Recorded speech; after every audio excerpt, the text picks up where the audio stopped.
سيدنا محمد صلى الله عليه وآله وسلم ثم إلى جميع آبائه وإخوانه من الأنبياء والمرسلين وعلى كل منهم الصحابة والسائر الصالحين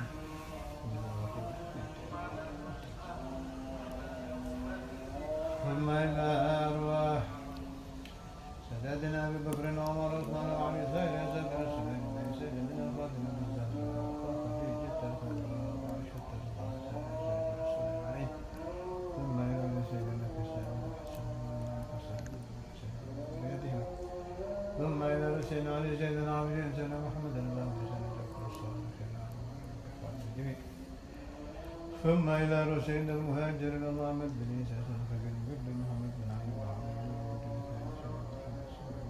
عليه ثم إلى سيدنا محمد الجميع ثم إلى الحج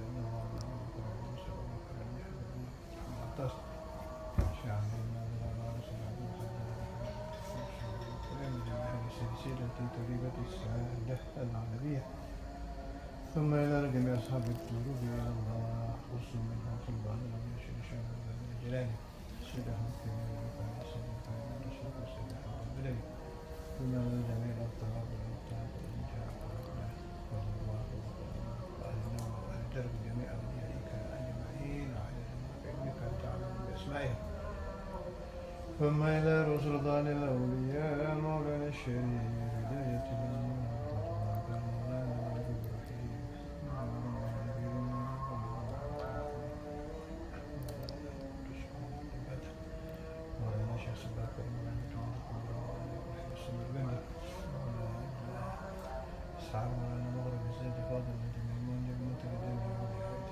فجميع من نشر الليل في هذه البلاد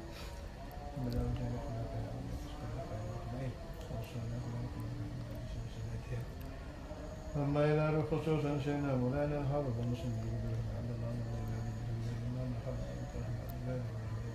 ثم الحافظ الشيخ محمد الفقيه وهذا عقيق وعائشة وأولادهم وأولادهم وأزواجهم وصالحهم وأمهاتهم وأموالهم وصالحهم وأخوانهم ثم ووجد كل منهم في ترتيبه ثم يرى علامات الجميع عبد الرحمن بن عبد الله الكبير وعمر بن سعيد محمد بن عبد الكبير وجميع سلسلتهم أجمعين وأصولهم سلسلتهم ثم إلى الحبيب حسين بن أبي بكر ورسول الحبيب بن عمر والحبيب علي بن محمد بن طاهر وعلي بن عبد الرشيد وعلي بن عباس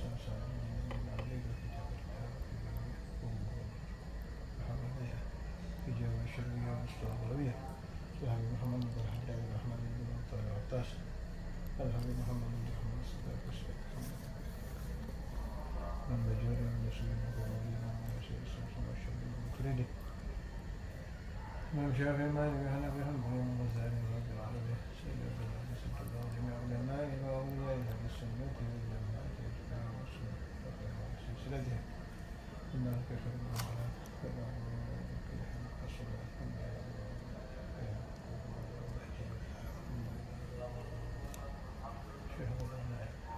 ثم سيد السفر طبعا يوسف بن جعفر بن شيخا حسين بن محمد صالح بن حسين بن سليمان الحارث بلغت لهم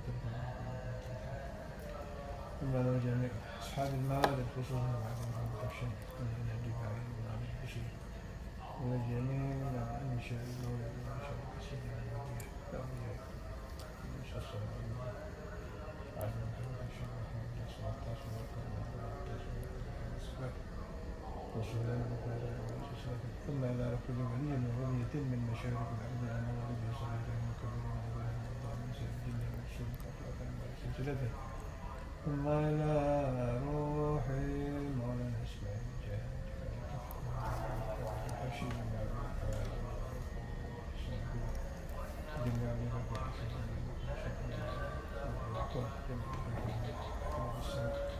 في أي مكان كان من أوليائك وأصفيائك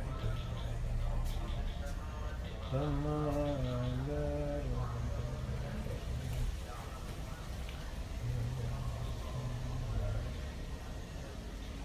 من يد سلام ولا بلاد رسول الله صلى الله عليه وكفني بطيب السبيل وبالمنام ذكر وتسعون التعليم والتذكر والتذكير والمصالح والاستفادة من الحق والتفسير والتأويل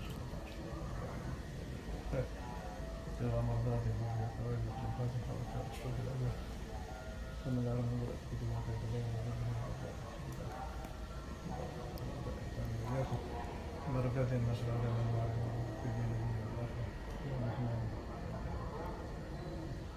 كنا قضاء الحاجات الظاهر والباطن حوائج وحوائج المسائل حوائج الأحباب من الأولاد والبنات والتلاميذ الصالحين ويقضي حوائجهم جميعا ويقضي ديونهم ويقضي حوائجهم ويسهل أمورهم أمور الظاهر والباطن وما بطل يؤتي العمر سنة الله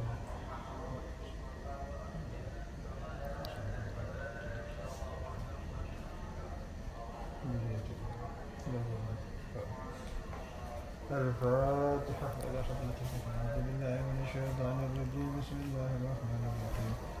الحمد لله رب العالمين الرحمن الرحيم مالك يوم الدين إياك نعبد وإياك نستعين اهدنا الصراط المستقيم صراط الذين أنعمت عليهم غير المغضوب عليهم ولا الضالين. بسم الله الرحمن الرحيم. الحمد لله رب العالمين. اللهم صل على سيدنا محمد الفاتح لما أغلق والخاتم لما سبق ناصر الحق بالحق والهادي إلى صراطك المستقيم وعلى آله حق قدره ومقداره.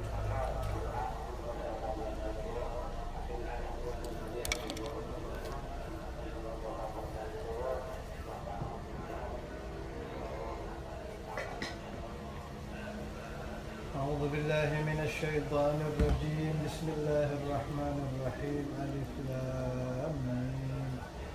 ذلك الكتاب لا ريب فيه هدى للمتقين الذين يؤمنون بالغيب ويقيمون الصلاة ومما رزقناهم ينفقون والذين يؤمنون بما أنزل إليك وما أنزل من قبلك وبالآخرة هم يؤمنون أولئك على هدى من ربهم وأولئك هم المفلحون.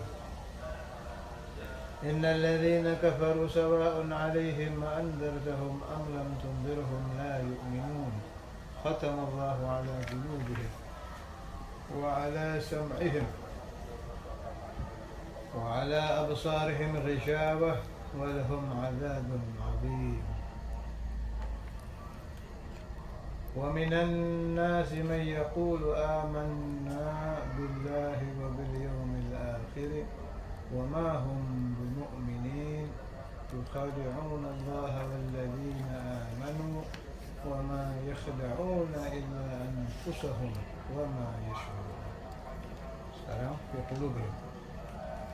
في قلوبهم مرض فزادهم الله مرضا.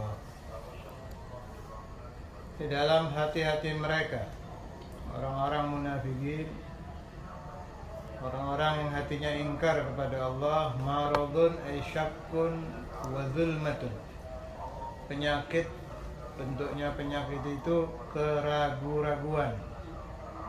Wa zulmatun dan kegelapan. Gelap itu bisa dirasa. Semua maksiat kepada Allah Ta'ala pasti ada rasa gelap di hati. Ya ada yang tidak bisa merasakan, ya ada. Kalau masih bisa merasakan gelap, tanda bahwa si pemilik dosa itu ada harapan untuk taubah. Sebab kata ulama, satu kelompok yang tidak bisa diharap taubatnya adalah kelompok yang tidak merasa dirinya sakit, tidak merasa dirinya berdosa. Kegelapan yang paling tinggi itu adalah kekafiran.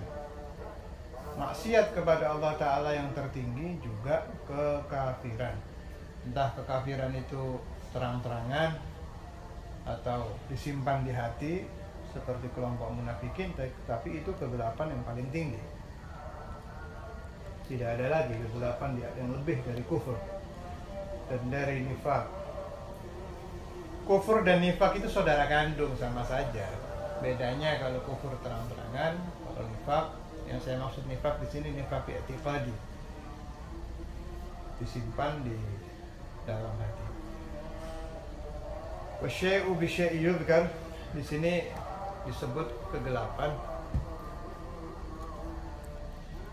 Ada yang disebutkan hadithun nafas, kalau bahasa Jawanya itu kumrentek, kerenteknya hati, bicaranya jiwa. Orang itu mulai bangun tidur, meskipun mulutnya tidak berkata-kata, hatinya terus itu. Hadithun nafas, khatir itu terus. Bahkan kalau menurut Sayyidi Ibn Arabi jumlahnya ada 70.000. Saya tidak akan berdebat tentang jumlah, yang jelas banyak dan terjadi dari bangun tidur sampai tidur. Menurut hukum fikih, hukum syariah, hadithun nafas tidak ada dosa. Tapi menurut golongan kaum tasawuf, wa hadithun nafsi kal kalami bi al-suni yaqsu bihil qalbu fala taku ghafila. Hadithun nafas atau kumrenteknya batin atau kerenteknya hati atau bicaranya jiwa itu sama saja dengan huruf suara yang keluar dari mulut di dalam menyebabkan qasawatul qalb, kerasnya hati. Kata guru saya dulu, dalil bahwa ucapan kaum sufi ini benar, coba rasakan saja. Begitu hati itu mencaci maki orang dalam hati ini, setelahnya pasti ada luluh, ada rasa gelap di hati kita. Memang tidak tercatat dosa selagi tidak keluar suara, tapi kegelapan ini berbahaya. Kegelapan itu satu titik terus. Kalau sudah lengkap memenuhi hati, waliyadzubillah, dicap menjadi galbun ghasi. Apa itu galbun ghasi? Al-qalbu alladzi la tanfa'uhu mau'izatun. Hati yang tidak mempan lagi diberi nasihat siapa saja. Saya ulangi, siapa saja yang berdosa, pasti Allah Ta'ala akan meletakkan di dalam hatinya satu tinta hitam, satu tetes. Berdosa lagi, tetesan kedua. Ditambah oleh kaum sufi ya, hadithun nafas, bicaranya hati yang seperti mencaci, marah, ghibah, syahwat dan lain-lain. Meskipun tidak ada catatan dosa, tapi zulumatnya tetap. Semakin banyak. Setelah penuh itu qalb, dicap oleh Allah Ta'ala menjadi galbun ghasi, tidak mempan lagi diberi nasihat. Gala sahibuz zubat, wa inna ab'ada gulubin nasi min rabbina rahimi galbun ghasi. Sejauh-jauhnya hati dari Allah Ta'ala adalah al-qalbul qasi, hati yang keras. Kalau menurut ucapan ulama tadi, la tanfa'uhum mau'izatun, tidak mempan lagi diberi nasihat kalau sudah kena cap galbun ghasi. Tapi saya berpendapat masih ada harapan di sini. Ada di dalam ilmu tasawuf itu yang disebut nazrah, nazratul arif. Nazrah ini ada dua ya. Ada kamu memandang seorang wali, ini juga menyebabkan masuknya nurul qalb. Malah Sayyidina Maulana Walid Al-Habib Abdullah bin Abdul Qadir Bifaqi mempunyai pendapat melihat foto wali saja sudah ada barokahnya, apalagi melihat langsung.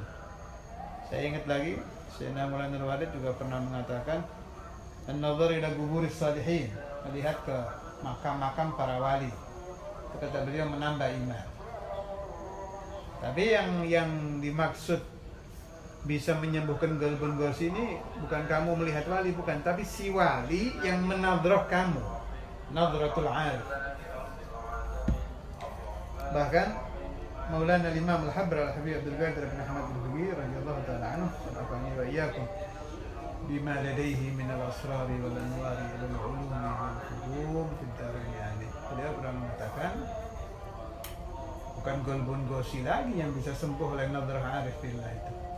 Asy-Syi'i, kata beliau, ma bayan galib min aqidati ahli sunnah wal jamaah illa bi nadrah arif billah. Orang yang sudah kemasukan paham Syiah, ini kan jelas lah, dikenal tidak pernah, atau mungkin lebih tepat kata-kata saya sangat-sangat jarang terjadi, tapi memang di kita pada kata-kata tidak mungkin sih. Sebab Syekh Yusuf bin Ismail An-Nabhani, saya pernah baca di sebagian kitab beliau mengatakan wa amma Syiah fala maila li, tidak ada lagi condongnya hatiku, mereka bisa kembali ke ahlu sunnah wal jamaah. Lakin Imam Al-Habr Al-Habib Abdul Qadir masih memberi solusi. Ada makhraj dari beliau. Apa? Nadra arif billah. Pandangan dari seorang arif billah yang melihat, dari seorang wali yang melihat batinnya orang yang terkena akidah Syiah tadi. Apalagi kalau kelasnya baru kelas qalbun ghasi, hati yang keras. Nah, cara mendapatkan nadra arif billah ini, cara yang paling mudah tapi tolong dirutinkan adalah yang sering mengirim Fatihah kepada arwah beliau-beliau itu. Kalau saya, alhamdulillah, mudah-mudahan tidak dicabut hadhihi ni'mah al-'azimah oleh Allah Ta'ala, tidak pernah berani satu hari tidak membaca Fatihah kepada para auliya Allah Ta'ala, terutama masyayikh yang ada di silsilah kita. Kalau rutin tertibul Fatihah, sebagian guru saya mengatakan orang muslim biasa saja kalau diberi hadiah mereka akan membalas. Itu sudah tabiatul muslim, ada mukafaah kalau diberi membalas, apalagi al-awliya, dan balasan yang kita harap dari beliau-beliau itu adalah nazaratuhum, nadrah mereka. Ala yallah nadrah min al-'ain ar-rahimah tudawi kulla ma bi min amradin sagimah. Balik tafsir. Syakkun wa dhulmatun, nas'alullah al-'afiyah. Fazadahumullahu marada. Maka Allah Ta'ala menambahkan kepada mereka munafikin maradan syakkan wa dhulmatan, penyakit yang berbentuk keraguan-raguan dan kegelapan. Walahum adzabun alimun bima kanu yakdzibun, dan bagi mereka kaum munafikin adzabun alim, azab yang sangat-sangat pedih di hari akhirah, bima kanu yakdzibun, dengan apa-apa anu yang ada mereka itu, yakdzibun, mendustakannya. Berbicara tentang adzabun alim fil akhirah, yang jelas bentuknya itu adalah an-nar, api neraka. Kemarin juga sudah disinggung bahwa munafik itu tempatnya fi darkil asfali minan nar, di tempat yang paling bawah di api neraka. Perlu kita bahas di sini pembahasan tentang an-nar dan cara kita wa ahbabuna untuk selamat dari api neraka. Allahumma ajirna minan nari salimin. Saya nukil dari kitab Bahjatut Talibin karangan Al-Allamah Al-Hamidzain halaman 65. Beliau menukil lagi dari Sayyidina Imam Al-Qutb Al-Mujaddid Abdullah bin Ali bin Haddad radhiyallahu ta'ala anhu. Wa amma an-naru faqad qila innaha al-ana tahta al-ardi as-sabi'ah. Ulama berselisih, sebagian berpendapat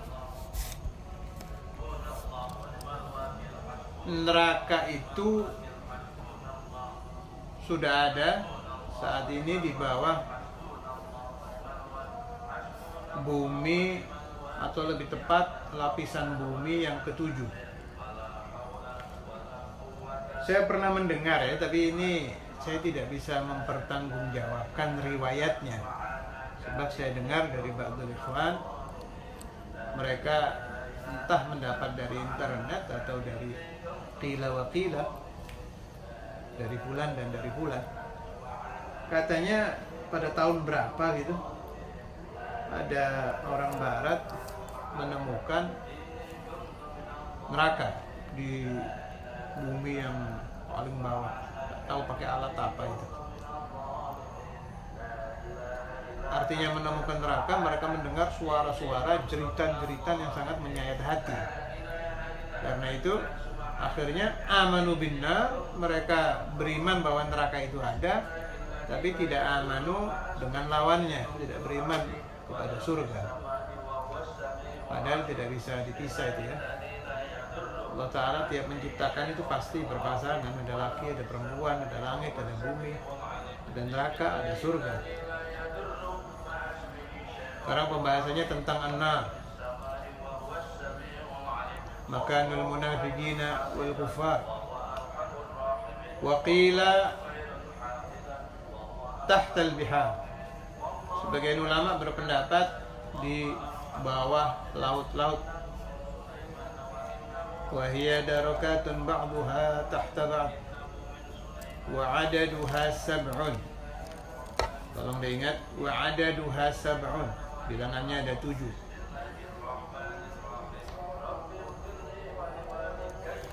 Kalau jannah, surga itu tingkatannya naik ke atas. Kalau neraka tingkatannya turun ke bawah. Darokat.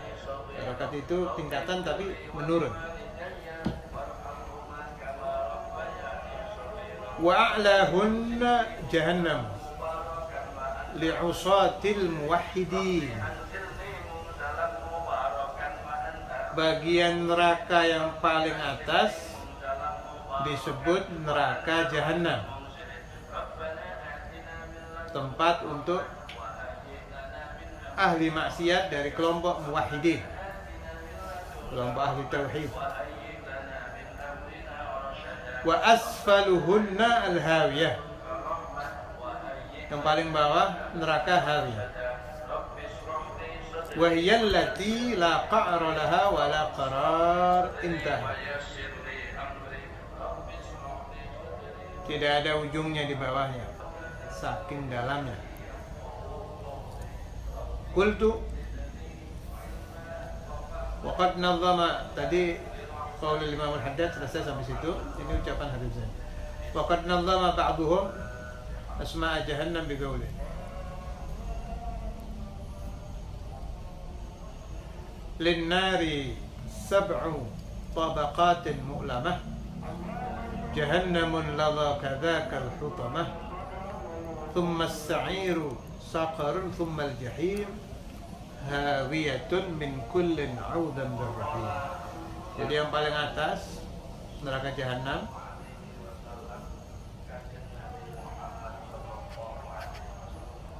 bawahnya ladha, bawahnya hutamah,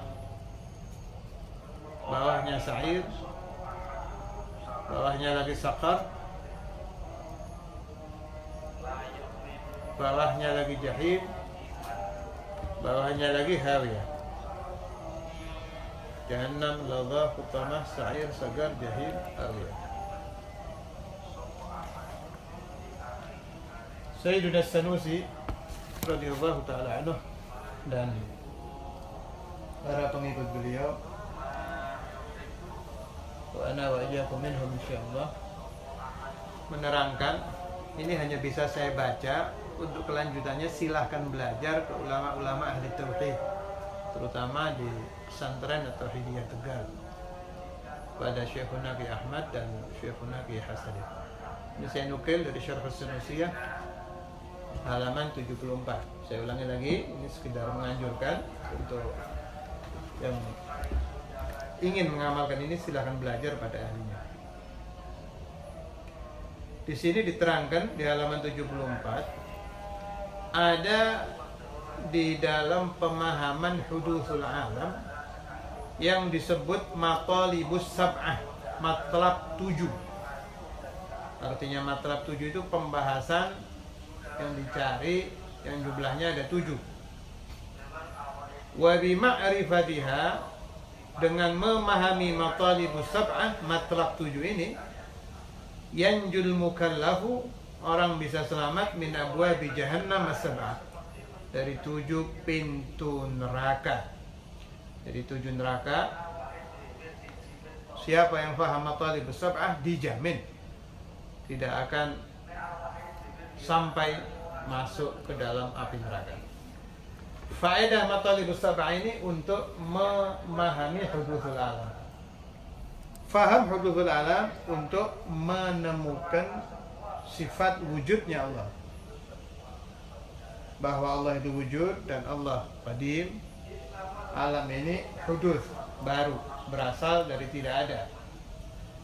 Ini kelihatannya remeh, tapi saya ingatkan kepada riwayat yang diutarakan oleh Maulana Imam Muhammad al-Ghutub Al-Habib Abdul Qadir bin Ahmad bin Bagih. Banyak sekali beliau menerangkan ini. Kenapa saya sebut banyak? Sebab ini riwayat saya temukan tidak di satu buku. Ada buku yang dinukil oleh Mu'allim Romli, cerita ini ada. Buku yang dinukil oleh Ustaz Ahmad Hafsi, cerita ini ada. Kemudian saya dengar juga dari Syekhuna Almarhum Mu'allim Dimyati, beliau juga bawa cerita ini. Maknanya apa? Sering dibawa. Sebab rata-rata murid Imam Al-Habr Al-Habib Abdul Qadir membawa cerita ini. Kata Imam Al-Habr, kalau orang sudah akan meregang nyawa, manusia akan meninggal, insan telah dekat dengan hari akhir dia di alam dunia, dia akan didatangi wanita yang sangat-sangat cantik kalau dia laki-laki, dan akan didatangi oleh pemuda yang amat-amat tampan kalau dia wanita. Wa ma'lum, kata Maulana Al-Habr, bahwa orang yang meregang nyawa itu haus. Sebab pencabutan ruh dari jasad yang telah melekat selama berpuluh-puluh tahun dan dipaksa ditarik pasti menimbulkan sakit, menimbulkan haus, dan menimbulkan cucuran keringat yang sangat banyak. Wa tabi'atul insan, watak manusia kalau haus ingin air. Apalagi kalau airnya ada esnya. Kalau dia sangat haus di hari siang yang panas, keringatnya bercucuran, menemukan air di gelas besar ada esnya, bangkit dia punya nafsu untuk minum. Saat detik-detik kehausan sangat dia rasakan, datang itu si syaitan membawa air di gelas besar, malah kata riwayat dari Mu'allim Dimyati ada esnya. Kalau di riwayat yang di buku saya tidak menemukan kata-kata es, hanya air yang segar, itu saja. Setelah si setan ini berada di depan orang yang akan mati ini, dia cuma berkata, kamu ingin ini. Dan ini setan berbentuk wanita cantik, sesuai dengan selera yang akan mati. Sebab syaitan tahu ini seleranya wanita model A, ini model B.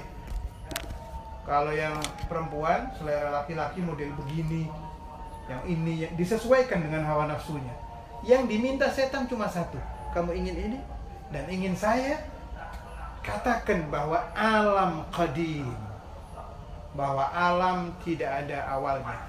Dan setan ini berpengalaman, dia tahu bahwa ini kira-kira biasanya kurang sekian detik lagi out, mati ini orang.